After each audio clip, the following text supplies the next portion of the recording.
చెంచల్గూడ జైల్లో వైఎస్ జగన్మోహన్ రెడ్డి ఆమరణ నిరాహార దీక్ష నేపథ్యంలో గుంటూరు జిల్లాలో పెద్ద ఎత్తున సంఘీభావ ఆందోళనలు కొనసాగుతున్నాయి. ప్రస్తుతం మనం విజువల్స్ లో కూడా చూడొచ్చు. కృష్ణా నదిలో దిగి దాదాపు నడుము లోతు నీళ్లలో కూడా వీరు యువజన విభాగం ఆధ్వర్యంలో పెద్ద ఎత్తున ఆందోళన చేస్తున్న పరిస్థితి కనిపిస్తుంది. ఒకసారి వారితో మాట్లాడే ప్రయత్నం చేద్దాం. మనోహర్ గారు చెప్పండి, ఎందుకని ఇంతటి ప్రమాదకరమైన రీతిలో మీరు ఆందోళన చేస్తున్నారు?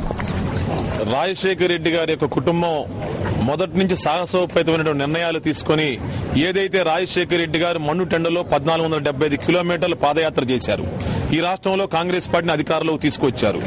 జగన్మోహన్ రెడ్డి గారు మంత్రి పదవి ఇస్తానన్నా, పిసిసి పదవి ఇస్తానన్నా సరే ప్రజల పక్షాన నిలబడాలి, ప్రజల పక్షాన నిలబడాలని ఒకే ఉద్దేశంతో ఏదైతే ఓదార్పు యాత్ర చేయడానికి సిద్దపడి జగన్మోహన్ రెడ్డి గారు సోనియా గాంధీని మాట కాదని చెప్పేసి ప్రజల పక్షాన్ని నిలబడాలని ఒక ఉద్దేశంతో ముందుకు రావడం జరిగింది. అదేవిధంగా షర్మిలమ్మ గారు 3124 కిలోమీటర్లు మరి పాదయాత్ర చేయడం జరిగింది. ఈ రోజున జనం అంతా కూడా వైఎస్ఆర్ కాంగ్రెస్ పార్టీ వైపు ఉన్నారు. రెండు కళ్ళ సిద్ధాంతం తెలుగుదేశం పార్టీ ఏకపక్షంగా నిర్ణయం తీసుకున్న సోనియా గాంధీకి బుద్ధి చెప్పాలంటే వైఎస్ఆర్ కాంగ్రెస్ పార్టీ ఈ రోజున గట్టి విధంగా పోరాడుతూ ఉన్నది.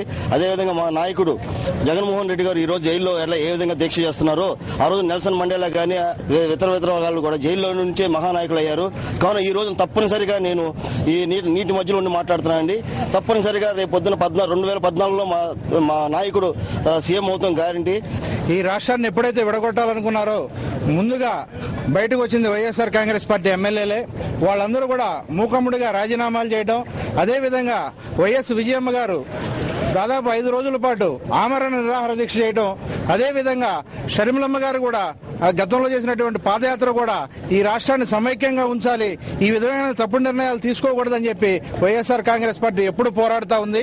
అదేవిధంగా జగన్మోహన్ రెడ్డి గారు ఇవాళ జైల్లో చేసే దీక్షకు కూడా ఆయన రాజ్యాంగబద్ధంగా మానవ హక్కుల్ని కాపాడలేని ఈ ప్రభుత్వం ఈ రోజు ఆయన దీక్షను కూడా ఏ విధంగానైనా సరే తప్పుపట్టాలని చూస్తా ఉంది.